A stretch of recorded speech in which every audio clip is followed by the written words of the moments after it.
अस्सलाम वालेकुम viewers, welcome back to my YouTube channel daily tips with Asma. आज की इस वीडियो में हम आपको बताएंगे मिर्ज़ा नाम के बारे में अनोखी और दिलचस्प मालूमात। मिर्ज़ा नाम का शुमार लड़कों के नामों में होता है। मिर्ज़ा एक इस्लामी नाम है। मिर्ज़ा नाम की इब्तदाई तारीख फ़ारसी ज़बान से निकलती है।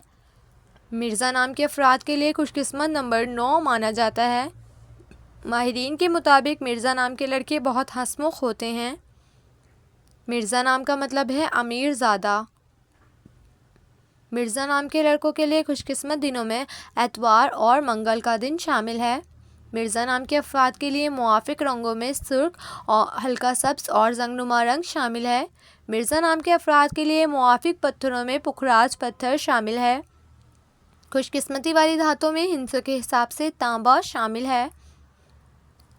सो फ्रेंड्स, अगर आप अपने नाम का मतलब जानना चाहते हैं तो कमेंट बॉक्स में अपना नाम लिखें। इंशाअल्लाह हम आपके नाम की वीडियो ज़रूर बनाएंगे। Thanks for watching. अल्लाह हाफिज़।